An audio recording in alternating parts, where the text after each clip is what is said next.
Greetings from the poorest city in Europe. I'm right now located in Slavyansk, eastern Ukraine. Ukraine is right now the poorest country in Europe with the lowest GDP per capita, and I was really curious about visiting the poorest city in this country. It's way more interesting than what I thought before, because this city is located very, very close to the front line. There is a war right now going on in eastern Ukraine, where the Ukrainian army are fighting the Russian separatists in the Donbas, in the cities of Lugansk and Donetsk. And I'm right now 30 kilometers away from the front line, which is right now, because of the Minsk agreement, not so active anymore. But there were tellings from the president of Ukraine that they want to take back the Donetsk regions before 2025, and Putin reacted to this, saying that we are not going to let Donetsk go. So this is kind of a tough situation. It's very possible that in the following years things got crazy again. There were fightings and a siege by the Ukrainian army for 2 months. 2 months. People living here had no more electricity. There were water shortage. I'm right now in the city center, in the main square. And by the way, the square I'm right now located in has been renamed. It was called before Lenin Square, and right after the revolution it has been renamed Revolution Square, if I'm not mistaken. And there were a big Lenin standing right in the middle of the main square that they basically took down, and then they sold it for I don't know actually how much, but they sold it. So let's be honest with you, like the states of the buildings, even in the city center, are of course not in the better states. I have heard that there are a lot of organizations coming to Slavyansk to help better the city, to make it better. Most of them are from Europe, but there are some from America too. I've heard that there are a lot of people coming from Germany actually right here and giving some money in order to improve the situation, because people are surviving. The salaries are under 200 euros a month. That's 2,000 euros a year. We have got here Slava Ukraini, Geroyam Slava, glory to Ukraine. The Lenin statue were standing right there, right in front of this main building. Have a look on this beautiful Russian church. I really love the architecture of those Russian churches actually, because I mean, of course in Western Europe and in France they basically don't exist. So whenever I travel to Eastern Europe, to Russia and Ukraine and Belarus, I'm kind of excited to see them, you know, like, I don't know, they just look so cool and so unusual for me.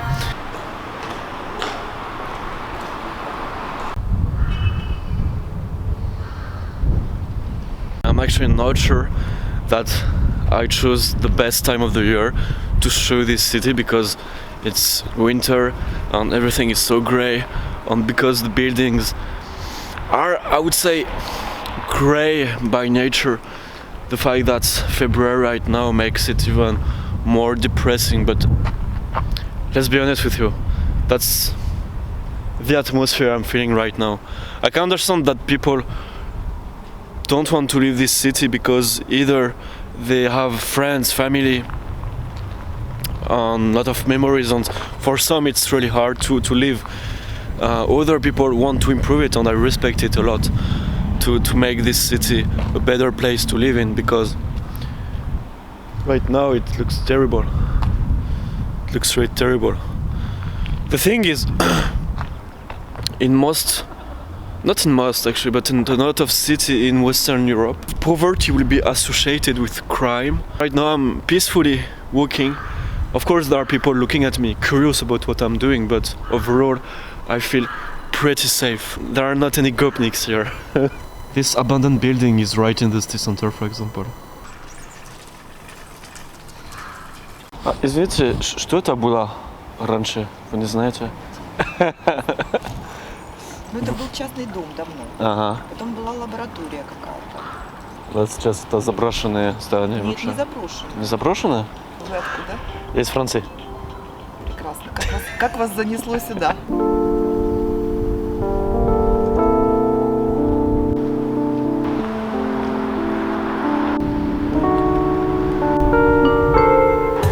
sign, which is unfortunately a big sign of poverty in my opinion, is those wooden things that should be, I don't know, like in iron, in steel or in metal. So what you can see on my back right now, I first thought that it was a factory, a kind of factory, but it's actually a big coal heating factory. I don't know how to say that correctly. I think pollution related wise this is not really good, but I think it's the last of their problems here. Look at this Soviet mosaic. I want to talk with you about the decommunization that happened here in Ukraine in 2014. Because right after that, the Maidan protest, Maidan revolution happened. Over 1,000 streets names were renamed. 1,000 Lenin statues that were all over Ukraine have been removed.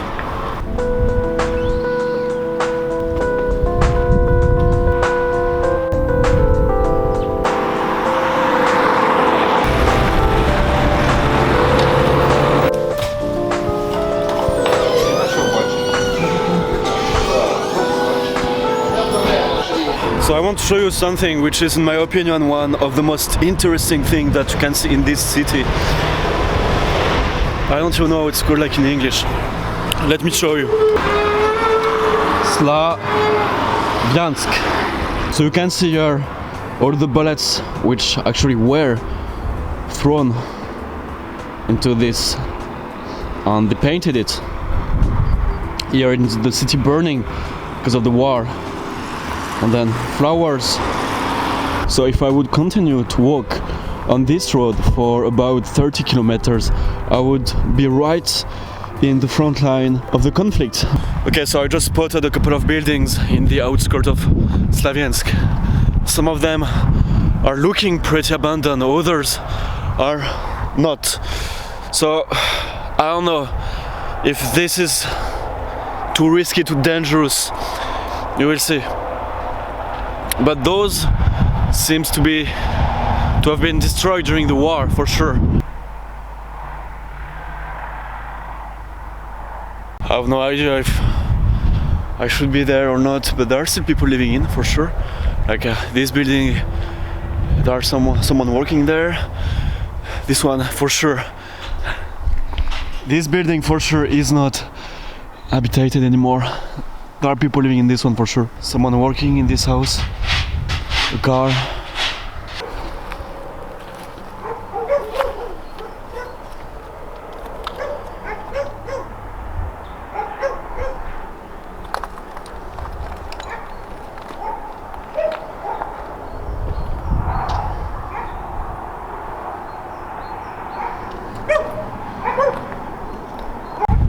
Здравствуйте. Здесь это все из-за войны. Эти дома, это из-за войны, что они... Да? Из-за войны. Хорошо. That's definitely some rough stuff, but again, one thing, I'm just entering, visiting those houses, those new districts, new things. It's like a totally new experience for me. I've never done something like this in my life. That's interesting. There is like, again, some wheels on the floor, lying down with the colors of the Ukrainian flag. I don't know which building it was here before. It doesn't really look like a... I don't know, it could look like a school actually. Something like this.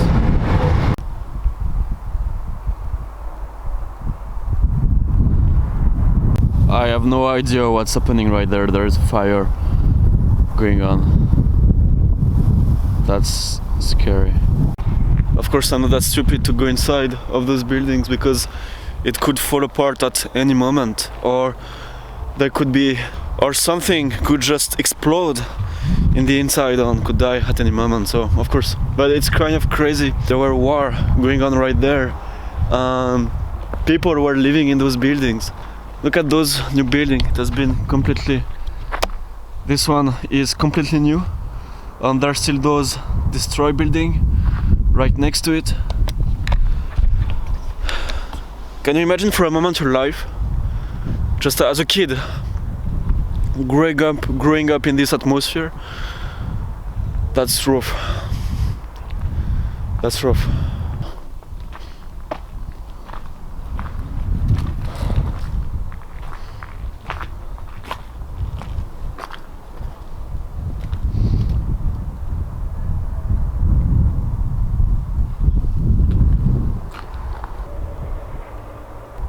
Even here it looks really like a ghost town or something. Like, I am not even sure there are people living in those buildings.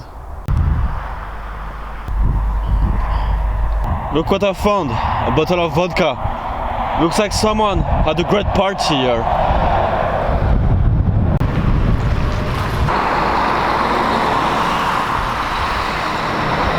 I've been waiting for the bus right there for about 30 minutes. Then when I saw the bus coming, it didn't stop. It just didn't stop. So I'm right now trying to find it in... Fuck, Lavan, that's crazy, I'm fucking lost right now. The thing is that I have to take the train to go back to Kiev in like 2 hours. And... fuck, there's so much dirt here.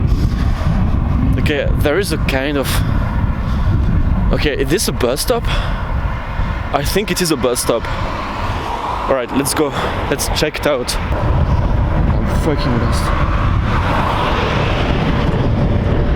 So I'm gonna wait for the bus right here, hoping that it's going to come soon. I'm not so far from the center, actually it's like 1 hour and a half if I decide to go by foot. But still. Look at this Soviet car! Oh my god, you missed it! This was gold. This one. That's the best.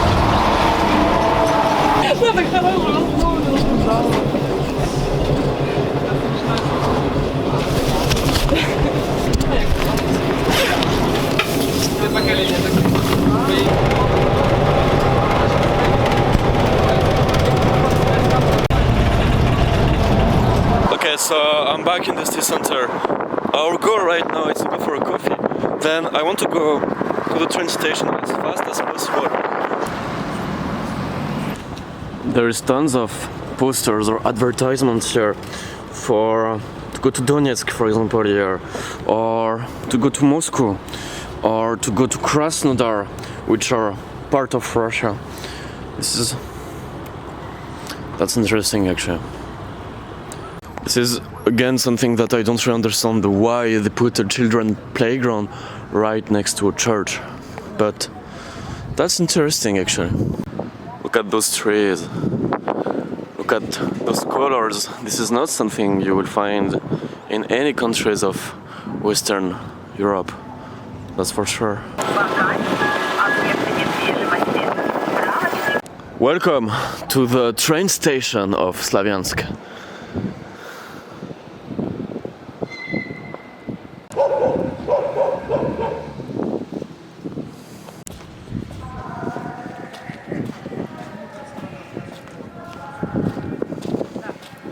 Hope you like the video, hope you like the vlog in Slavyansk.